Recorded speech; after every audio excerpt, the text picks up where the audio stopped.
America को uncle Sam कहा जाता है, लेकिन अमेरिकी प्रेसिडेंट अंकल डोनाल्ड ट्रंप की हालत घर के उस बुजुर्ग की तरह हो गई है जिसका कहा तो सब सुनते हैं लेकिन मानता कोई नहीं। डोनाल्ड ट्रंप का सपना शांति दूत बनकर नोबेल प्राइज जीतना है। वो अपनी मासूम सी ख्वाहिश का इजहार भी कई मर्तबा कर चुके हैं, इसलिए वो वहां भी पैचअप कराने चले जाते हैं जहां उनकी कोई भूमिका नहीं। और इसी वजह से अंकल ट्रंप को गजब बेइज्जती है मोमेंट्स का शिकार होते रहना पड़ता है। पहले भारत और पाकिस्तान के बीच सीज फायर कराने का दावा ट्रंप ने किया, जो बाद में सत्य से परे निकला। फिर ट्रंप ने खुद ही कहा कि उन्होंने सीज फायर कराया नहीं, बस कोशिश की। लेकिन कहते हैं ना कि ज्यादा कोशिश करने वालों की हार भले ना हो, बेइज्जती जरूर हो जाती।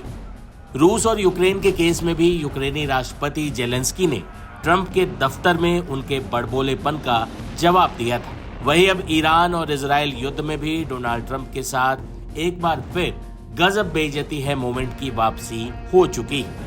इस बार तो ट्रंप को अपने एयरबेस पर ईरानी हमला झेलकर अपमान और आलोचना का कड़वा घूंट भी पीना पड़ा है। उसके बाद भी ट्रंप ने दोनों मुल्कों के बीच सीज फायर की कोशिश की।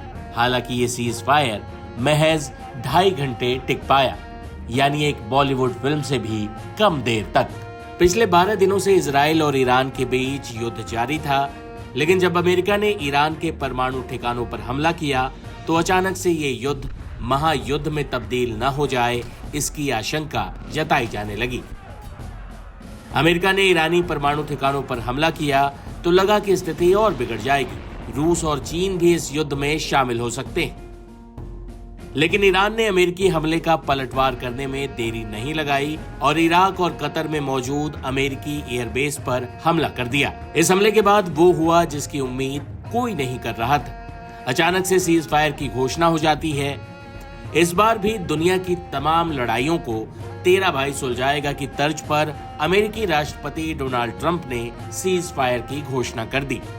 कहा गया कि सीज फायर डोनाल्ड ट्रंप के 3 पॉइंट फॉर्मूले के तहत हुआ है। ये फॉर्मूला क्या है ये भी आपको बता देते हैं। डोनाल्ड ट्रंप का 3 पॉइंट फॉर्मूला। सीज फायर पर डोनाल्ड ट्रंप का पहला पॉइंट है कि पहले ईरान युद्ध विराम करेगा। ट्रंप के मुताबिक दोनों देश पहले अपनी अंतिम सैन्य कार्रवाइयां पूरी करेंगे, इसके बाद ईरान पहले 12 घंटे सीज फायर करेगा। ट्रंप का दूसरा पॉइंट है कि जब ईरान के 12 घंटे सीज फायर के पूरे हो जाएंगे तब बारी इजराइल की होगी, यानी ईरान के 12 घंटे बाद इजराइल अगले 12 घंटों के लिए सीज फायर करेगा।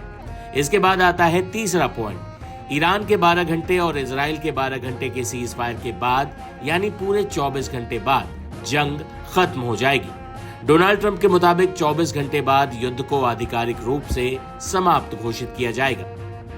ट्रंप ने ट्रुथ सोशल पर लिखा, अब जब सभी पक्ष अपने अभियान पूरे कर लेंगे तब युद्ध विराम शुरू होगा और 12 घंटे बाद दोनों शांत रहेंगे।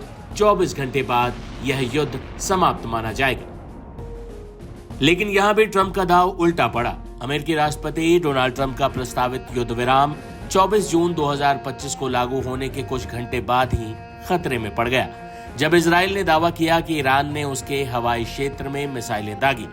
मंगलवार सुबह उत्तरी इजराइल में विस्फोटों की आवाज सुनाई दी और सायरन बजे, जबकि दोनों देशों ने 12 दिन के युद्ध को समाप्त करने के लिए युद्ध विराम स्वीकार किया था।